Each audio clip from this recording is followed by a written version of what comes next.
En Vivir con Salud fomentamos estilos de vida saludables. El cáncer de garganta ocurre cuando las células crecen de manera descontrolada en una parte de la garganta. Es posible tratarlo, pero el pronóstico dependerá de dónde comience el cáncer y qué tan pronto se reciba un diagnóstico. Existen muchos tipos de cáncer de garganta. Los síntomas y la progresión dependerán del tipo y la ubicación del cáncer. ¿Cuáles son las realidades sobre el cáncer de garganta? A continuación conversamos con el Dr. José Abreu Arbelo, oncólogo. Cuando de tu salud se trata, escoge a Vivir con Salud, con la periodista Luz Nereida Vélez. Somos tu nuevo estilo de vida.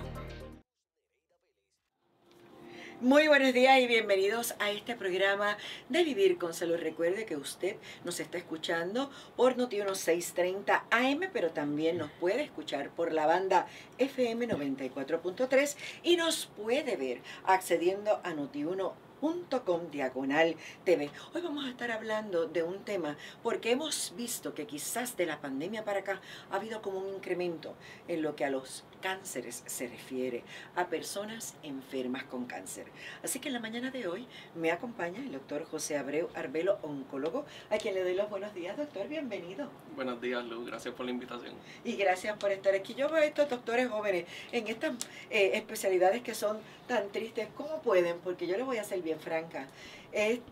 Yo voy y entrevisto a oncólogos y veo esas oficinas llenas de pacientes y de personas enfermas con cáncer. Y yo creo que yo me pasaría llorando si yo fuera doctora de ellos.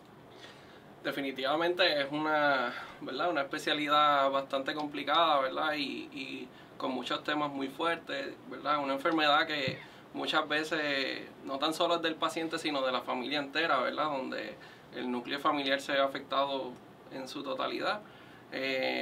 Y sí, definitivamente es fuerte para nosotros como el médico enfrentar estas situaciones al diario, en muchos casos al día que estamos viendo. Pero al fin del día siempre vale la pena, ¿verdad? Muchos de estos pacientes, gracias a Dios, hoy en día se pueden tratar, se pueden curar, ¿verdad? Y nada más eso vale la pena.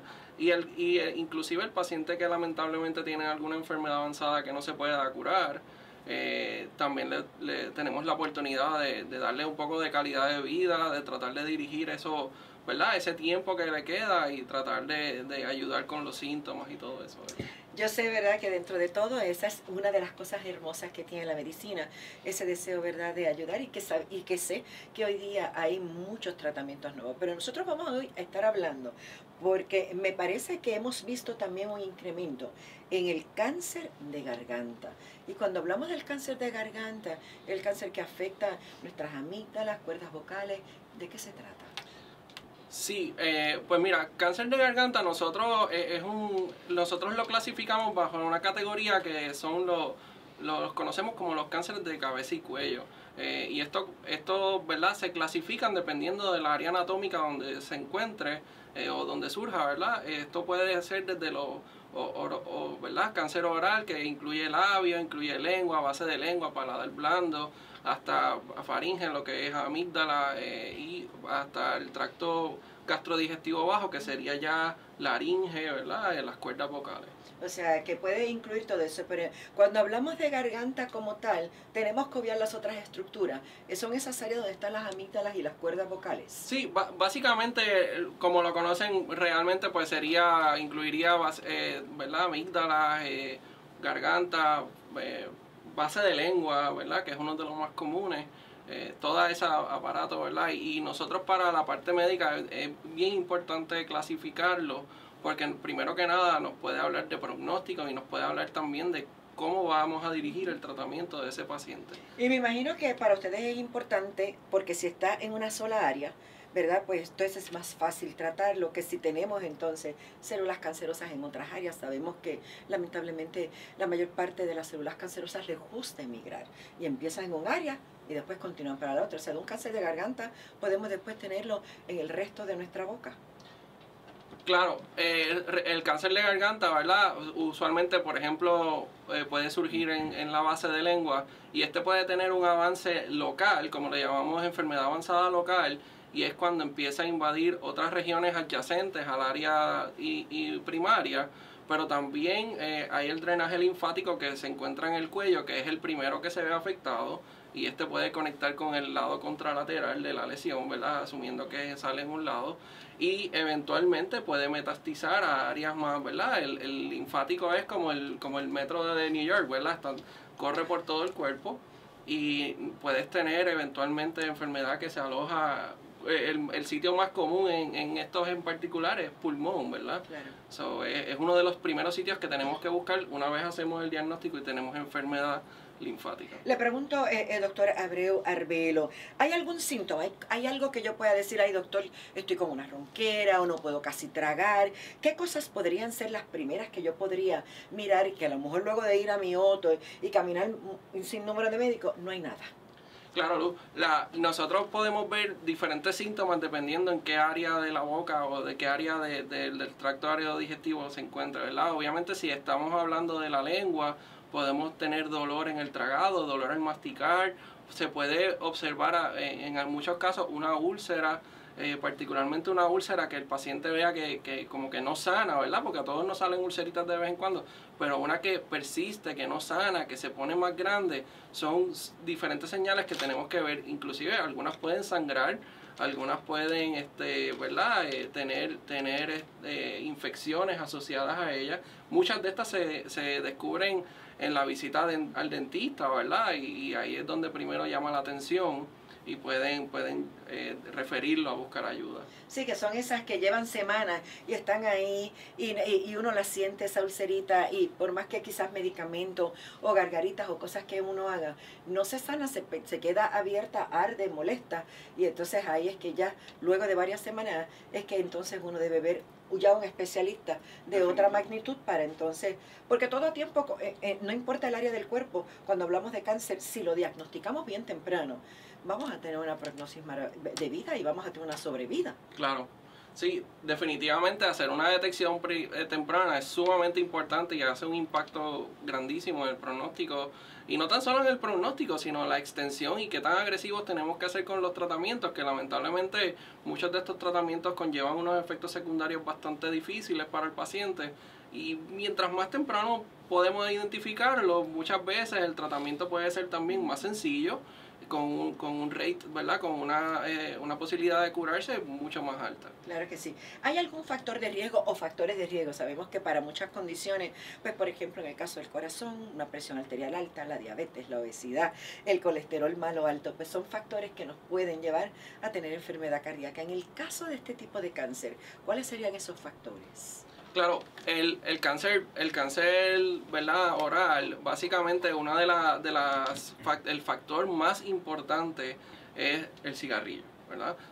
Esto lo sabemos hace mucho tiempo y se han hecho un sinnúmero de investigaciones de población y de epidemiología y sabemos consistentemente que este es el factor de riesgo número 1 y puede aumentar el riesgo de cáncer oral hasta de un 5 hasta un 25%.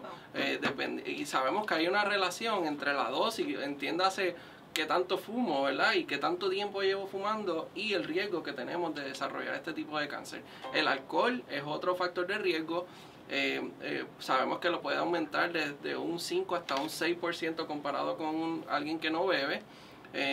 Y cuando unimos las dos, hacemos un efecto sinergístico, ¿verdad? Que es donde se potencia el riesgo, ¿verdad? Y vamos a ver aún mayor riesgo que cada uno por separado. Hoy en día, otro factor de riesgo sumamente importante y que ha ido incrementando grandemente y ha modificado la población que estamos viendo de este tipo de cáncer es el virus del papiloma humano, ¿verdad? Que este virus, pues sabemos que es una enfermedad de transmisión sexual y se ha asociado, ¿verdad? Lo conocemos de hace mucho tiempo y lo asociamos usualmente a cáncer de cervix en la mujer o de cuello uterino. Sin embargo, también es un causante bien importante del cáncer de cabeza y cuello y con las estadísticas hoy en día se ha visto, obviamente estamos fumando menos que antes, gracias a Dios, y está disminuyendo la incidencia de ese cáncer.